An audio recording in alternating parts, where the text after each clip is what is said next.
जय हिंद साथियों, स्वागत है आप सभी का एक बार फिर से आपके अपने YouTube channel GS study online पे। एक बार फिर से उपस्थित हुए हम आप सभी के लिए बीपीएससी टीचर भर्ती 2.0 के अंतर्गत सामाजिक विज्ञान का कक्षा 6 से 8 का प्रैक्टिस सेट नंबर 4 लेकर। जिन्होंने इससे पहले के सेट्स नहीं देखे हैं, प्रैक्टिस सेट नहीं देखे हैं, वो वीडियो के डिस्क्रिप्शन में जाके फिर से प्लेलिस्ट में जाके देख सकते हैं। तो आइए बिना देर किए शुरू करते हैं। सामाजिक विज्ञान का प्रैक्टिस सेट नंबर 4 है। देखिए क्वेश्चन नंबर 71 है, निम्नलिखित में से कौन सा शब्द बड़े पत्थरों से निर्मित या उनसे युक्त स्मारक से संबंधित है? तो यह हो जाएगा ऑप्शन नंबर ए, महापाषाण काल। क्वेश्चन है, फिर से रिपीट कर देता हूँ एक बार। निम्नलिखित में से कौन सा शब्द जो है बड़े पत्थरों से निर्मित या उनसे युक्त स्मारक से संबंधित है? तो यह है महापाषाण काल। ऑप्शन नंबर ए सही जवाब है इसका। अगला है 72 नंबर क्वेश्चन है, निम्नलिखित में से कौन अपनी बाजार नियंत्रण नीति के लिए विशेष रूप से प्रसिद्ध है? तो ये हो जाएंगे अलाउद्दीन खिलजी। अलाउद्दीन खिलजी जो है यह अपने बाजार नियंत्रण नीति के लिए विशेष रूप से प्रसिद्ध है, अलाउद्दीन खिलजी। आगे देखते हैं, क्वेश्चन नंबर 73 है, 1817 के पाइक विद्रोह का नेतृत्व निम्नलिखित में से किसने किया था? क्वेश्चन कहा जा रहा है कि 1817 में जो पाइक विद्रोह हुआ था, इसका नेतृत्व निम्नलिखित में से किन्होंने किया था? तो ये किए थे बख्शी जगबंधु विद्याधर। बख्शी जगबंदी विद्याधर ने किया था। सही जवाब है ऑप्शन नंबर बी। और पाइक विद्रोह जो है 1817 से लेकर 1825 ईस्वी तक चला था। 1825 ईस्वी तक चला था और यह उड़ीसा प्रांत से संबंधित है। यह विद्रोह जो है उड़ीसा से संबंधित है। यह भी आप लोगों को फ्रेंड्स ध्यान में रखना है। अगर सवाल में आता है कि यह पाइक विद्रोह जो है, यह भी सवाल आ सकता है कि पाइक विद्रोह कहाँ से संबंधित है। यह तो ऑप्शन जवाब हो जाएंगे इसका उड़ीसा। उड़ीसा से संबंधित है पाइक विद्रोह। आगे देखते हैं, राजा रुद्रदमन ब्लैंक वंश से संबंधित थे। राजा रुद्रदमन जो थे वो किस वंश से संबंधित थे? तो यह इंपॉर्टेंट सवाल है दोस्तों। राजा रुद्रदमन जो है यह शक वंश से संबंधित थे। राजा रुद्रदमन शक वंश से संबंधित थे। यहाँ शक हो जाएगा ब्लैंक में। राजा रुद्रदमन शक वंश से संबंधित थे। अगला है, पार्श्वनाथ जो है ब्लैंक जैन तीर्थंकर थे। पार्श्वनाथ कौन से नंबर के जैन तीर्थंकर थे? यही सवाल में पूछा जा रहा है। तो ब्लैंक में क्या है, यहाँ भरना है कि कौन से नंबर के तीर्थंकर थे पार्श्वनाथ। तो ये हो जाएगा 23वें। पार्श्वनाथ जो थे यह जैन तीर्थंकर थे और यह थे 23वें नंबर के। अगला है, मौर्य साम्राज्य के पूर्वी भारतीय प्रांत की राजधानी ब्लैंक में थी। कहाँ थी? मौर्य साम्राज्य के पूर्वी भारतीय प्रांत की राजधानी, तो यह थी तोसली में थी। तोसली, यहाँ ब्लैंक में तोसली भरा जाएगा। मौर्य साम्राज्य के पूर्वी भारतीय प्रांत की राजधानी तोसली में थी। आगे देखते हैं, महाराष्ट्र में अजंता गुफाओं की चित्रकारी और मूर्तियां निम्नलिखित में से किस धर्म से संबंधित है? सवाल एक बार फिर से रिपीट करता हूँ। महाराष्ट्र में अजंता गुफाओं की चित्रकारी और मूर्तियां निम्नलिखित में से किस धर्म से संबंधित है? तो यह है बौद्ध धर्म से संबंधित। बौद्ध धर्म से संबंधित है यह। महाराष्ट्र में जो अजंता की गुफाओं की चित्रकारी और मूर्तियां हैं यह बौद्ध धर्म से संबंधित है। नई दिल्ली में इंडिया गेट स्मारक को किस युद्ध में मारे गए भारतीय सैनिकों की याद में बनाया गया था? नई दिल्ली में जो इंडिया गेट स्मारक है इसको किस युद्ध में मारे गए भारतीय सैनिकों की याद में बनाया गया था? यह बहुत ही महत्वपूर्ण सवाल है फ्रेंड्स। इसका जो आंसर हो जाएगा वो है प्रथम विश्व युद्ध। प्रथम विश्व युद्ध के जो युद्ध हुआ था इसमें मारे गए भारतीय सैनिकों की याद में यह इंडिया गेट स्मारक जो है नई दिल्ली में इसे बनाया गया था। अगला देखते हैं, साइमन कमीशन ब्लैंक में भारत भेजा गया था। साइमन कमीशन जो है भारत कब भेजा गया था? तो देखिए इसका जो सही जवाब होगा वो हो जाएगा ऑप्शन नंबर ई हो जाएगा। इनमें से कोई नहीं होगा, इनमें से कोई नहीं, क्योंकि देखिए ये सभी जो ऑप्शंस दिए गए हैं इनमें से कोई नहीं होगा। इसका सही जो आंसर होगा वो है 1928 में, क्योंकि साइमन कमीशन जो है 1928 ईस्वी में भारत भेजा गया था। 1928 में भारत भेजा गया था साइमन कमीशन। और यह भी बता दूं दोस्तों कि 7 सदस्यीय टीम था इसका साइमन कमीशन का, और 3 फरवरी 1928 को एक्चुअली यह भारत पहुंचा था। और साइमन कमीशन का विरोध जो है कांग्रेस, मुस्लिम लीग, हिंदू महासभा आदि सभी ने किया था। तो यह था इंपॉर्टेंट फैक्ट्स इससे जुड़े हुए।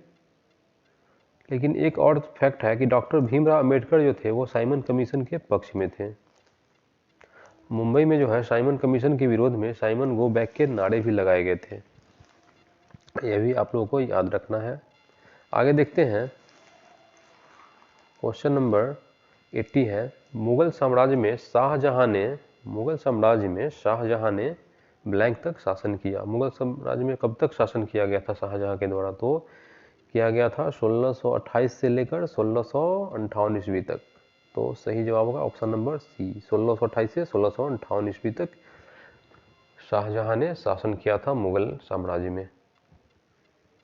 अगला है, सल्तनत काल 1206 ईस्वी से 1526 ईस्वी तक के दौरान दिल्ली पर कितने राजवंशों ने शासन किया था? तो यह किया गया था 5 राजवंशों के द्वारा शासन। ऑप्शन नंबर सी सही जवाब होगा इसका। यानी कि सल्तनत काल जो था 1206 ईस्वी से 1526 ईस्वी तक, इसके दौरान दिल्ली पर कितने राजवंशों ने शासन किया था यह पूछा जा रहा है। तो 5 राजवंशों ने शासन किया था दिल्ली सल्तनत पे।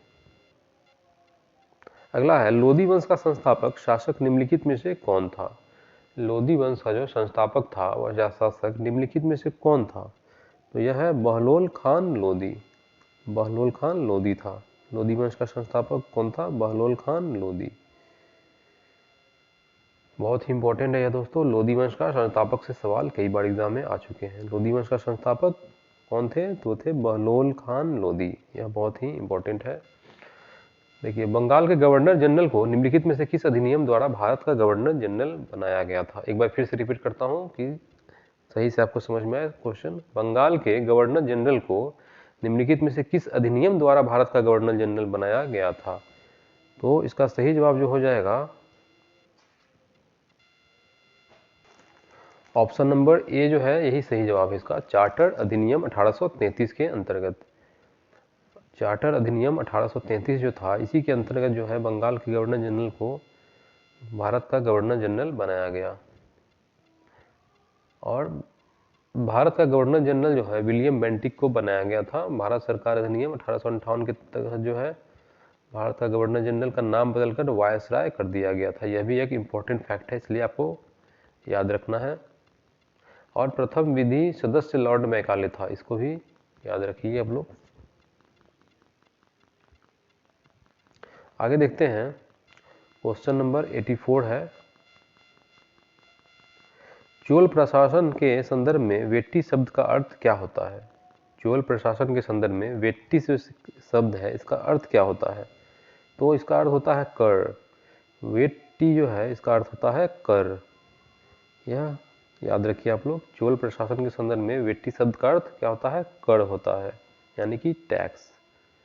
आगे देखते हैं, सिकंदर की मृत्यु के बाद चंद्रगुप्त मौर्य द्वारा पराजित हुए सिकंदर के सेनापति का क्या नाम था? सिकंदर का जो मृत्यु हुआ था उसके बाद चंद्रगुप्त मौर्य द्वारा पराजित हुए सिकंदर के सेनापति का नाम क्या था यह पूछा गया है। तो यह था सेल्यूकस निकेटर। सेल्यूकस निकेटर ही था। आगे देखते हैं, दूसरी शताब्दी ईसा पूर्व के दौरान हिलेडियोरस निम्नलिखित में से किसके दरबार में राजदूत के रूप में आए थे? तो यह आए थे भागभद्र के शासनकाल में। भागभद्र। आगे देखते हैं, नरसिंह वर्मन प्रथम जिन्हें मामल्ल के नाम से जाना जाता था ब्लैंक राजवंश के शासक थे। ये थे पल्लव वंश के। नरसिंह वर्मन प्रथम जो थे ये पल्लव वंश के शासक थे। ऑप्शन नंबर सी इसका सही जवाब है, पल्लव। नेक्स्ट है क्वेश्चन 88 नंबर, माओ जी डंग किस देश के साम्यवादी आंदोलन का नेता था? तो ये था चीन का। माओ जी डंग जो है चीन का साम्यवादी नेता था। ऑप्शन नंबर सी इसका सही जवाब हो जाएगा। माओ जी डंग ने लिखा था कि शक्ति बंदूक की नली से आती है। अगला देखते हैं, चीन में 1911 ईस्वी के विद्रोह का क्या परिणाम हुआ? 1911 में जो विद्रोह हुआ था, इसका क्या परिणाम हुआ था चीन में? तो एक गणतंत्र की स्थापना हुई थी, एक गणतंत्र की स्थापना हुई थी। ऑप्शन नंबर इसका सही जवाब हो जाएगा। आगे देखते हैं 19 नंबर है, निम्नलिखित में से कौन सा युग्म गलत है? इसमें से कौन सा युग्म जो है यह गलत है बताना है। देखिए, रायगढ़ का किला, यह तो सही है। जूनागढ़ का किला, यही गलत दिया हुआ है। जूनागढ़ का किला जो है ये नहीं हुआ।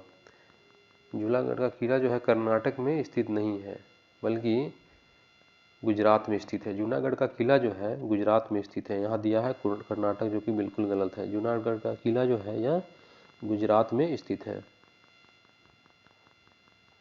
आगे देखते हैं ऑप्शन नंबर 91, देशों और उनकी राजधानियों के संदर्भ में निम्नलिखित में से कौन सा युग्म सही है?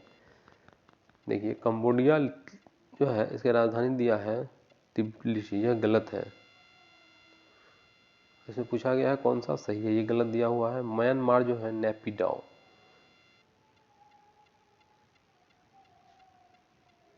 यह बिल्कुल सही दिया हुआ है। बर्मा यानी कि म्यांमार, इसकी राजधानी नेपिडाओ ही नया बन गया है, इसलिए ये सही जवाब है। 91 का 20 का सही जवाब है। इसके अलावा जो भी ऑप्शन दिए देख लेते हैं। ब्रुनई का जो है बेरूत, ये भी गलत दिया हुआ है यहाँ। ब्रुनई का बंदर सेरी है, यह ध्यान में रखना है आप लोगों को। तो देखिए, ऑप्शन के अनुसार जो है 91 का बी जो है सही जवाब है। इसमें कौन सा युग्म सही है पूछा गया था, तो म्यांमार का नेपिडाओ बिल्कुल सही दिया हुआ है। ऑप्शन नंबर बी सही जवाब हो जाएगा। आगे देखते हैं 92 नंबर है, कोरोमंडल का मैदान भारत की ब्लैंक दिशा में अवस्थित है। तो यह है दक्षिणी दिशा में। कोरोमंडल का मैदान जो है भारत के दक्षिणी दिशा में अवस्थित है।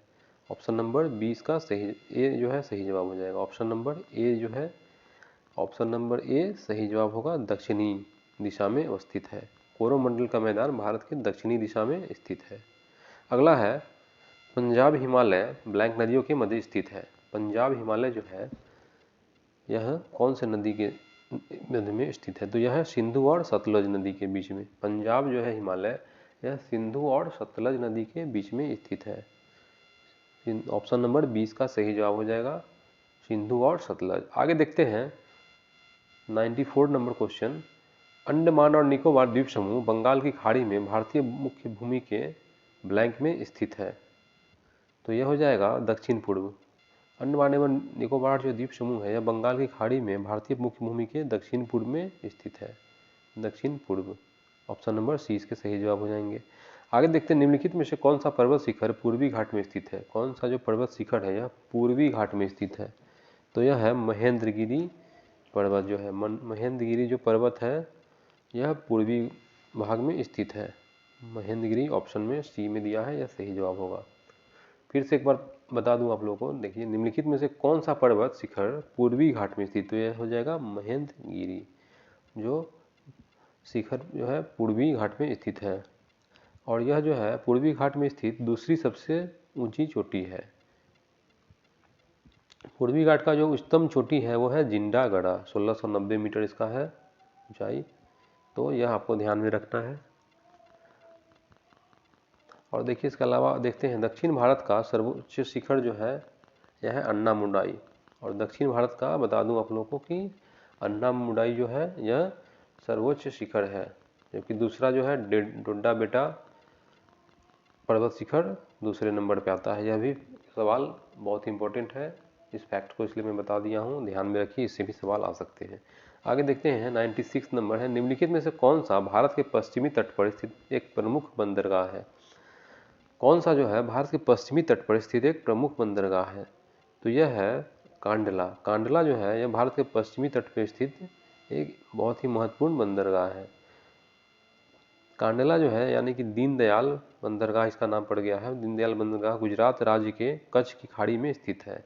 कांडला जो है गुजरात के कच्छ की खाड़ी में स्थित है और यह ज्वारीय बंदरगाह है जिसे मुक्त व्यापार क्षेत्र के लिए घोषित किया गया है। अब आगे देखते हैं, मिएंडर नाम का भूभाग द्वारा बनता है। मिएंडर जो है क्या है? नाम का भूभाग ब्लैंक द्वारा बनता है। तो यह हो जाएगा option number C. Option number C जो है इसका सही जवाब हो जाएगा। मिएंडर जो है नाम का भूभाग नदी के द्वारा बना होता है। मिएंडर नदी के द्वारा बना हुआ होता है। आगे है मूसी नदी निम्नलिखित में से किस नदी की सहायक नदियों में से एक है। मूसी जो नदी है इनमें से किस नदी की सहायक नदी है? तो जो है कृष्णा नदी की सहायक नदी है मूसी नदी। कृष्णा नदी की सहायक नदी है मूसी नदी। और कृष्णा नदी की अन्य सहायक नदियों में से जो है कोयना, येरला और वरना जो है पंचगंगा, दूधगंगा, घाटप्रभा, मालप्रभा आदि हैं। कृष्णा नदी जो है महाबालेश्वर के निकट पश्चिमी घाट से निकलती है, यह भी फैक्ट है, आप लोग को ध्यान में रखना है। कृष्णा का अपवाह क्षेत्र जो है महाराष्ट्र, कर्नाटक, तेलंगाना और आंध्र प्रदेश में ही है, यह आप लोग को ध्यान में रखने की आवश्यकता है फ्रेंड्स। आगे देखते हैं 99 नंबर, निम्नलिखित में से कौन सी पर्वत श्रृंखला जो है दक्षिण अफ्रीका में स्थित है? तो यह जो है बहुत ही इंपॉर्टेंट है और इजी सवाल है। देखिए यह दक्षिण अमेरिका में स्थित जो है एंडीज है। एंडीज जो है दक्षिण अमेरिका में स्थित है। एंडीज पर्वत श्रृंखला दक्षिण अमेरिका में स्थित है और एंडीज पर्वतमाला विश्व का सबसे लंबी पर्वतमाला है। एंडीज जो है विश्व का सबसे लंबी पर्वतमाला है, लगभग 7000 किलोमीटर इसका लंबाई है और यह दक्षिण अमेरिका में स्थित है। एंडीज पर्वत नवीन मोरदार पर्वत श्रृंखला है और एंडीज पर्वत का जो सर्वोच्च चोटी है वो है एकांक गुआ, यह भी आप लोगों को ध्यान रखना है, यह भी एग्जाम में आया हुआ है कई बार और इम्पोर्टेंट क्वेश्चन है, फैक्ट है, आपको याद रखने की आवश्यकता है।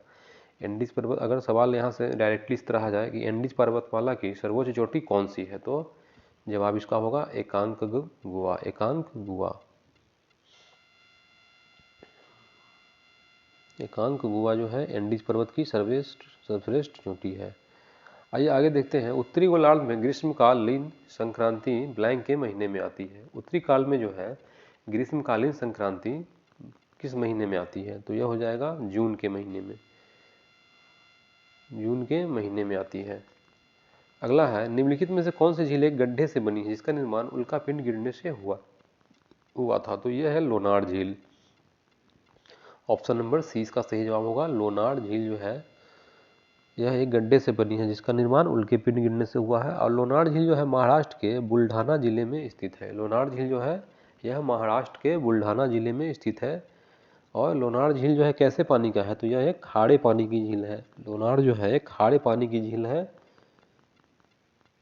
और इसका जो निर्माण हुआ था वह प्लीस्टोसीन काल में हुआ था। यह सभी इंपॉर्टेंट फैक्ट फ्रेंड्स आप लोगों को ध्यान में रखने की जरूरत है। आगे देखते हैं, क्वेश्चन नंबर 102 है, निम्नलिखित में से कौन सा झील जो है श्रीहरिकोटा द्वीप द्वारा बंगाल की खाड़ी से अलग होती है? तो यह हो जाएगा पुलकित झील। सवाल है, निम्नलिखित में से कौन सी झील जो है श्रीहरिकोटा द्वीप द्वारा बंगाल की खाड़ी में से अलग होती है? तो यह है पुलकित झील। सही जवाब होगा ऑप्शन नंबर सी।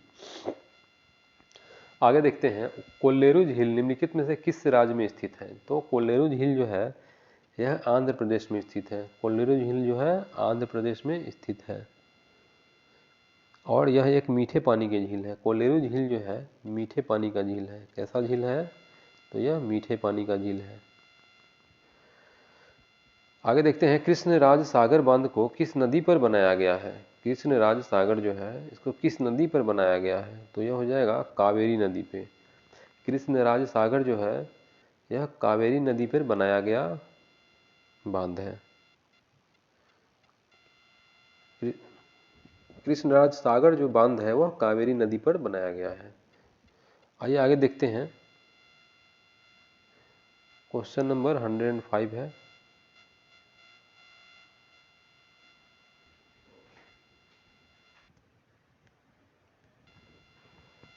क्वेश्चन नंबर 105 है, भारत जो है विश्व के कुल भौगोलिक क्षेत्र का कितना प्रतिशत भाग है? निकटतम यानी पूर्ण संख्या में पूर्णांकित करना है।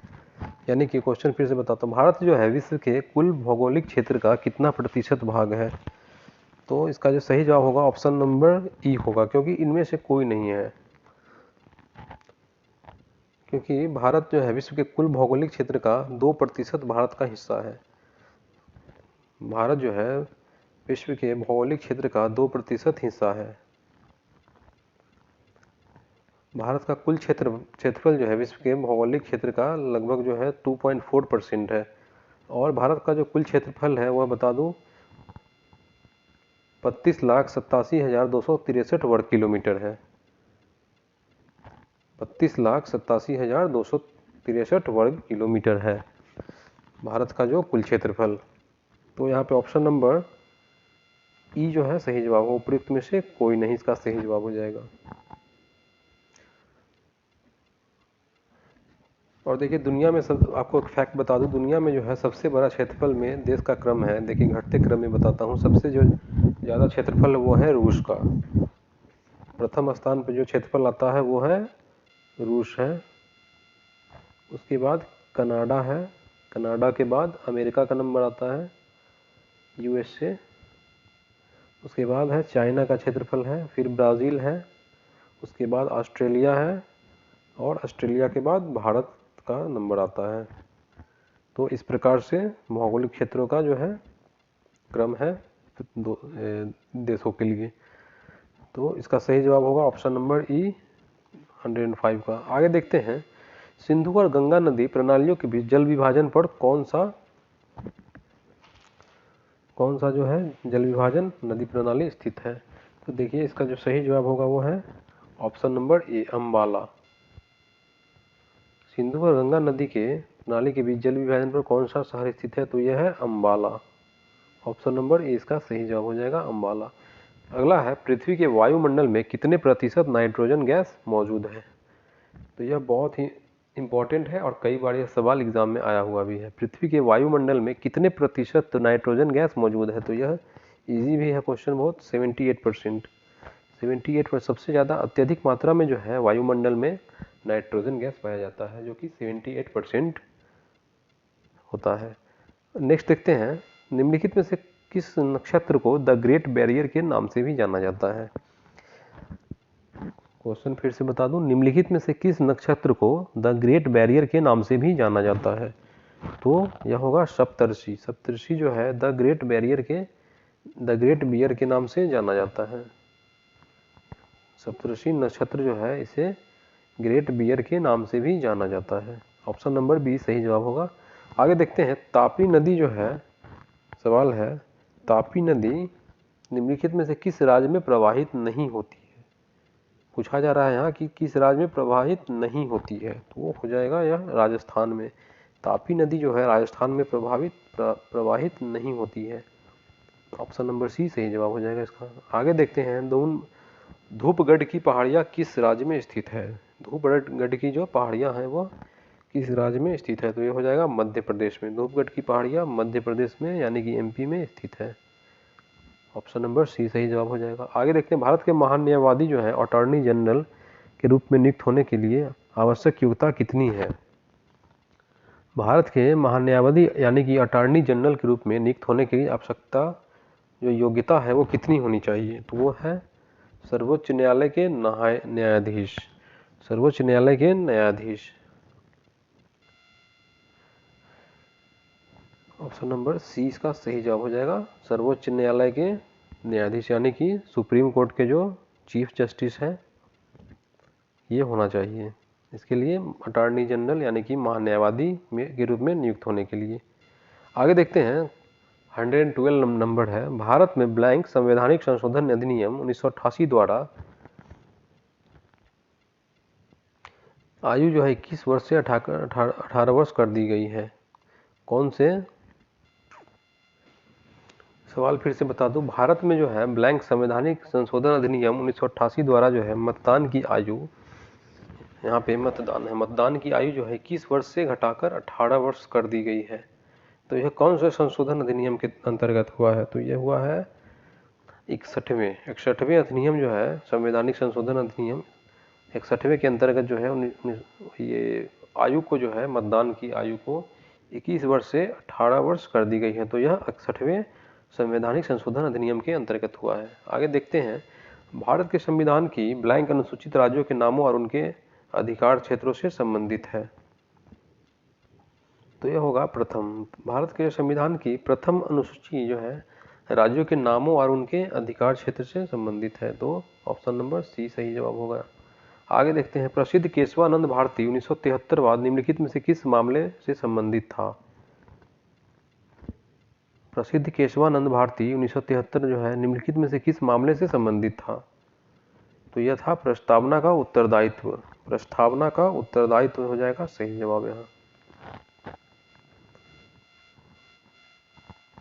भारतीय दंड संहिता की धारा ब्लैंक आत्महत्या के दुष्प्रेरण से संबंधित है।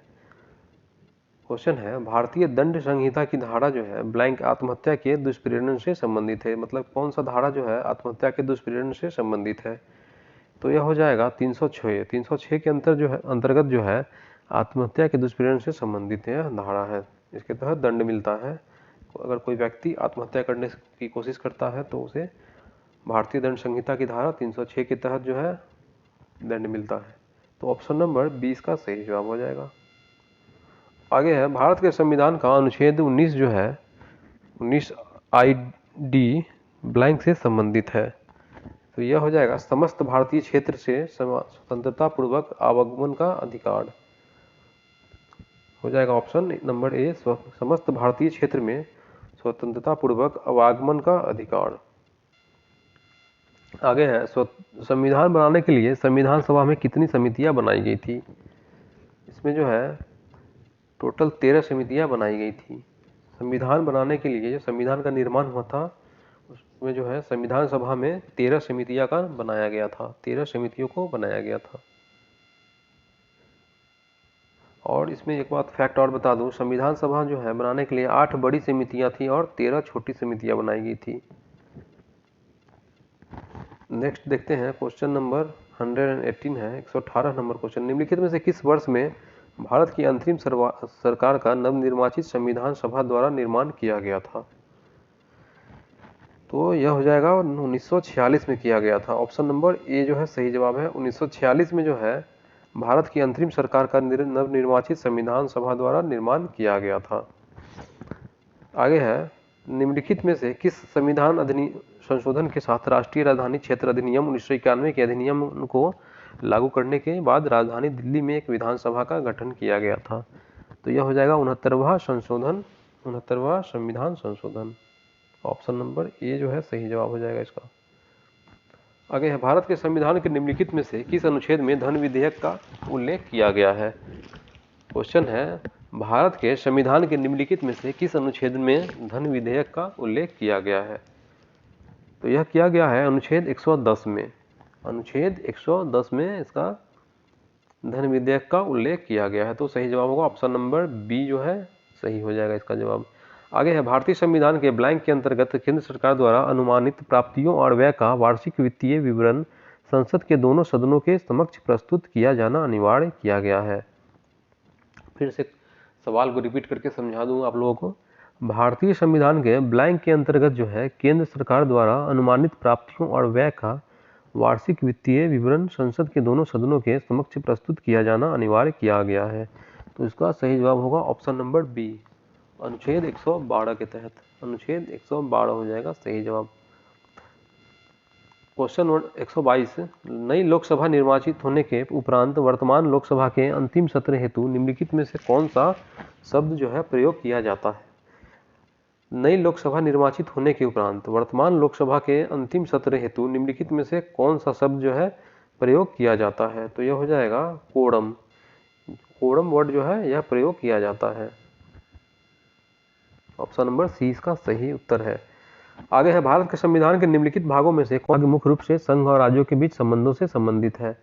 तो यह हो जाएगा ऑप्शन नंबर सी भाग 11। भाग 11 जो है संविधान में जो है इसका भाग मुख्य रूप से संघ और राज्यों के बीच संबंधों से संबंधित है।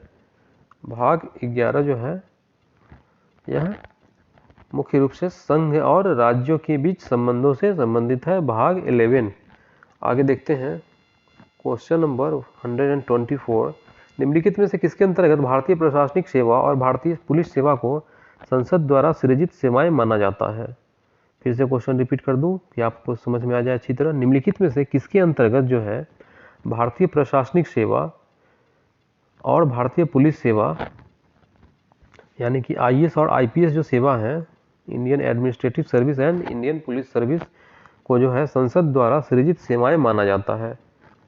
तो यह हो जाएगा ऑप्शन नंबर सी अनुच्छेद 312 के अंतर्गत। अनुच्छेद 312 के अंतर्गत। अनुच्छेद 312 के अंतर्गत जो है भारतीय IAS और IPS को जो है संसद द्वारा सृजित सेवाएं माना जाता है, अनुच्छेद 312 के अंतर्गत। आगे है 125, किसी राज्य का राज्यपाल किसके प्रसाद पर्यंत अपना पद धारण करता है। किसी राज्य का जो राज्यपाल है किसके प्रसाद पर्यंत अपना पद धारण करता है, तो यह हो जाएगा भारत के राष्ट्रपति। भारत के राष्ट्रपति इसका सही उत्तर हो जाएगा। आगे है भारत की आकस्मिकता निधि का संरक्षण कौन होता है। ये होता है राष्ट्रपति। भारत का जो आकस्मिकता निधि का संरक्षण करता है वो है भारत का राष्ट्रपति। आगे देखते हैं निम्नलिखित में से कौन सा जो है भारतीय संविधान की 7वीं अनुसूची में राज्य सूची में शामिल मामला है। राज्य सूची में शामिल मामला कौन सा है इसमें। ऑप्शन देख लीजिए क्या क्या है। रेलवे, प्रत्यर्पण, बाजार और मेले, या कोई नहीं, या एक से अधिक। तो इसका सही उत्तर होगा बाजार और मेले। बाजार और मेला जो है भारतीय संविधान के 7वीं अनुसूची में राज्य सूची का विषय है। बाजार और मेले जो है यह राज्य सूची का विषय है, तो ऑप्शन नंबर सी होगा सही उत्तर इसका।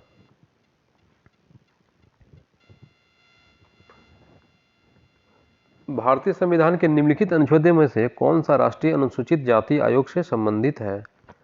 राष्ट्रीय अनुसूचित जाति से संबंधित अनुच्छेद पूछा गया है, तो इसका सही उत्तर होगा अनुच्छेद 338। अनुच्छेद 338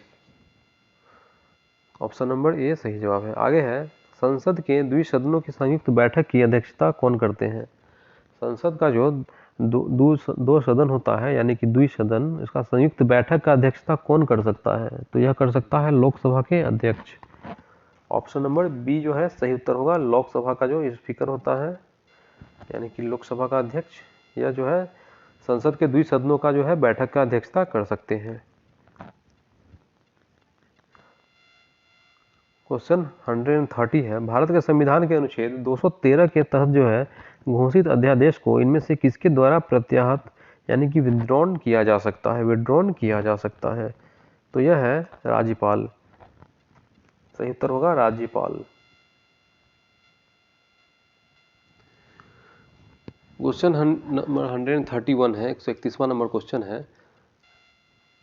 रंगराजन आयोग की सिफारिशों के आधार पर एक अधिसूचना द्वारा 2005 में निम्नलिखित में से किसकी स्थापना की गई थी।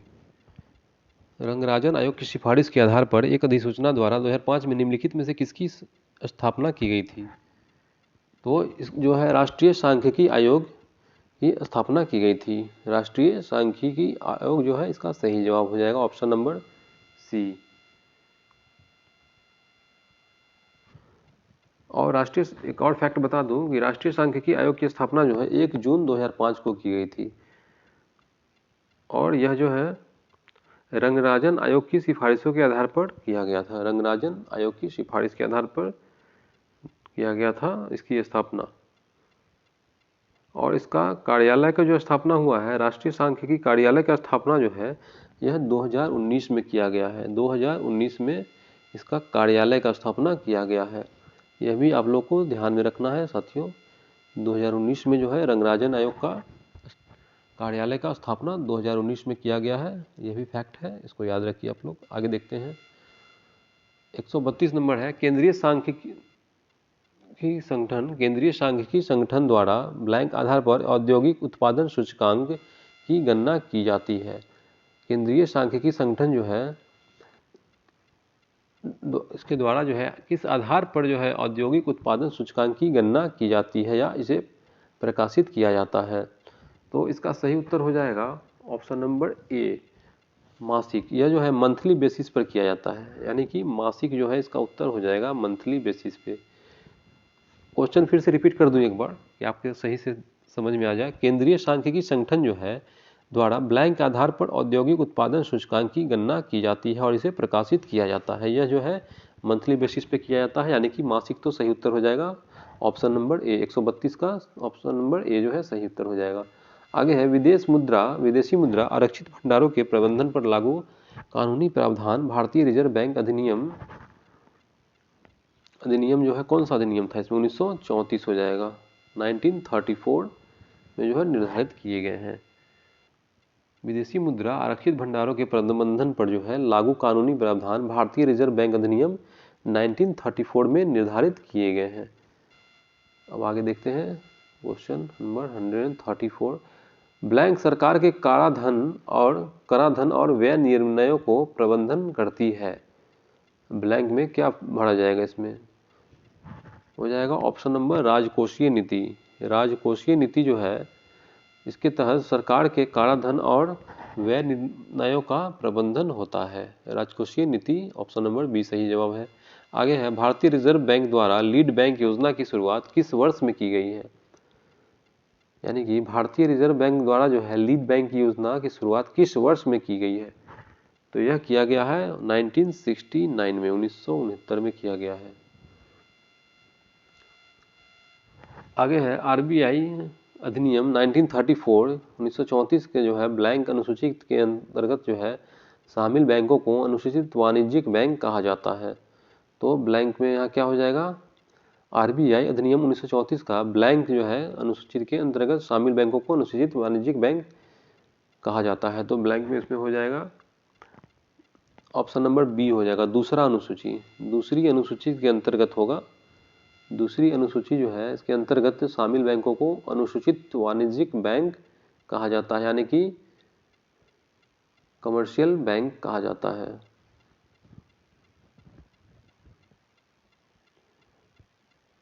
आगे देखते हैं भारतीय रिजर्व बैंक आरबीआई की मौद्रिक नीति समिति मॉनेटरी पॉलिसी जो कमेटी है इसमें कुल कितने सदस्य होते हैं? पूछा जा रहा है सवाल में कि आरबीआई का मौद्रिक नीति जो है यानी कि मॉनेटरी पॉलिसी जो है कमेटी, इसमें कुल कितने सदस्य होते हैं? तो इसमें होते हैं 6 सदस्य होते हैं। इसमें कितने सदस्य होते हैं? तो 6 सदस्य होते हैं। यह ध्यान में रखिए आप लोग।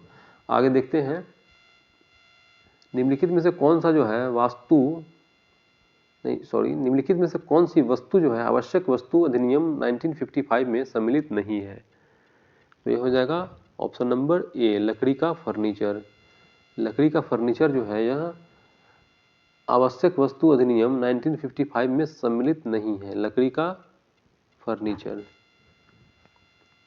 आगे है निम्नलिखित में से कौन सा एक विकल्प गरीबी का सूचक नहीं है? इसमें से कौन सा एक विकल्प है जो गरीबी का सूचक नहीं है? तो यह क्या हो जाएगा? पक्का घर। ऑप्शन नंबर ए जो है बहुत ही इजी है सवाल 139 का। ऑप्शन नंबर ए जो है पक्का घर जो है यह कोई गरीबी का सूचक नहीं होता है। तो सही जवाब होगा ऑप्शन नंबर ए। आगे है भारतीय अर्थव्यवस्था की राजकोषीय नीति के संदर्भ में संक्षिप्त शब्द जीएफसीएफ का पूर्ण रूप निम्नलिखित में से कौन सा है? इसमें से कौन सा है? तो ऑप्शन नंबर ए हो जाएगा इसका सही उत्तर, ग्रॉस फिक्स्ड कैपिटल फॉर्मेशन।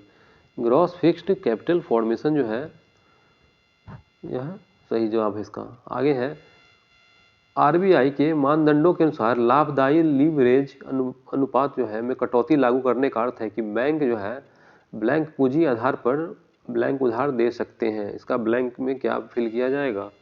तो देखिए इसका सही उत्तर जो है हो जाएगा, देखिए यहाँ बी हो जाएगा।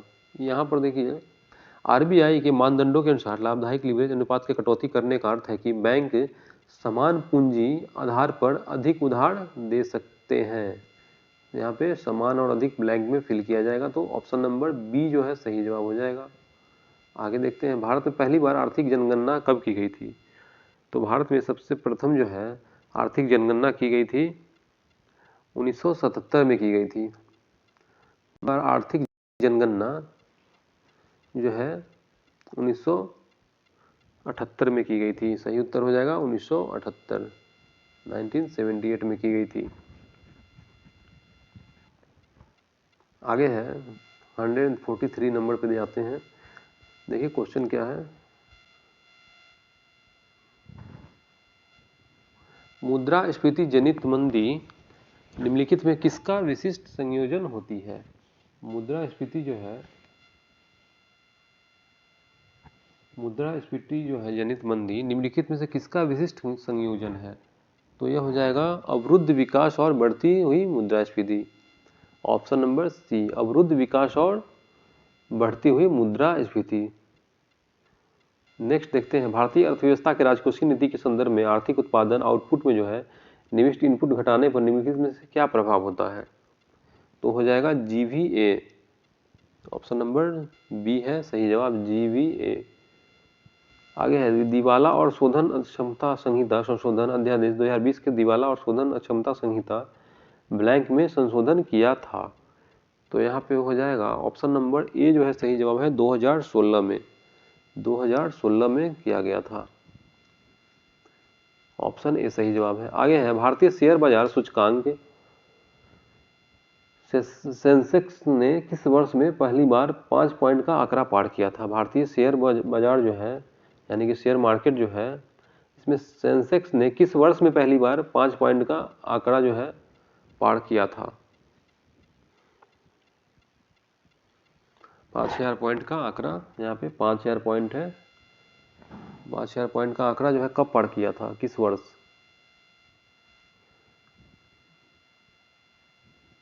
तो यह जो है सही जवाब हो जाएगा इसका ऑप्शन नंबर बी, 1999 में किया था। 1999 में जो है 5000 पॉइंट का आंकड़ा पार किया गया था सेंसेक्स के द्वारा। आगे देखते हैं 147 नेफ्ट यह प्रणाली है जिसमें किसी विशेष समय तक प्राप्त लेन देन समूह बैच में संशोधित किया जाता है। नेफ्ट का पूर्ण रूप क्या है।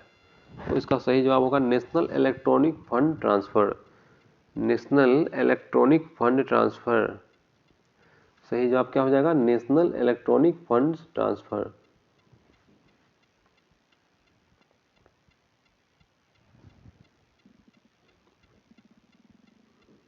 ऑप्शन नंबर बी जो है सही जवाब है।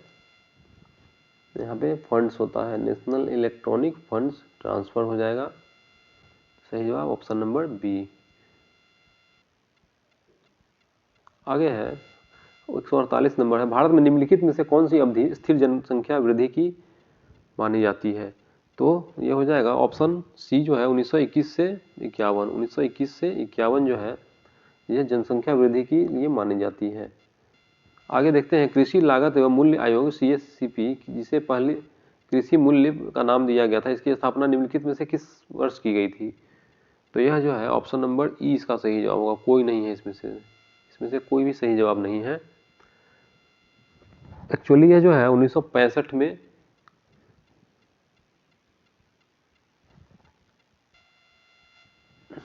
जनवरी में किया गया था। एक्चुअली जो है ये जो है जनवरी में किया गया था, 1965 में जनवरी में किया गया था, इसलिए इसका सही उत्तर ऑप्शन नंबर ई, इनमें से कोई नहीं होगा। Last but not list question number 150, 150 number का सवाल है। GST वस्तु एवं सेवा कर यानी कि गुड्स एंड सर्विस टैक्स जो है परिषद का अध्यक्ष निम्नलिखित में से कौन होता है। GST के अध्यक्ष के बारे में पूछा जा रहा है, GST परिषद का अध्यक्ष कौन होगा निम्नलिखित में से। तो यह हो जाएगा केंद्रीय वित्त मंत्री। GST का जो अध्यक्ष होगा वो कौन होगा, केंद्रीय वित्त मंत्री। यानी कि फाइनेंस मिनिस्टर जो है, फाइनेंस मिनिस्टर ही जो है GST के परिषद के अध्यक्ष होते हैं। भारत में GST के अध्यक्ष जो है फाइनेंस मिनिस्टर होते हैं। तो ऑप्शन नंबर ए जो है सही जवाब हो जाएगा।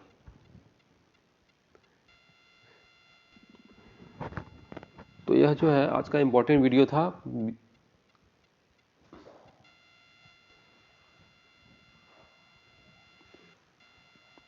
कक्षा 6 से 8 का प्रैक्टिस सेट नंबर 4 था यह। अगर जिन्होंने भी इससे पहले के सेट्स नहीं देखे हैं वो कृपया जो है वीडियो के डिस्क्रिप्शन में जाके वीडियो प्लेलिस्ट में जाके देख सकते हैं। वीडियो अगर पसंद आया हो तो लाइक करना ना भूलें और पहली बार आए हैं तो सब्सक्राइब जरूर कर दें फ्रेंड्स। तो मिलते हैं अपने अगले वीडियो में, तब तक के लिए goodbye and thanks for watching. जय हिंद।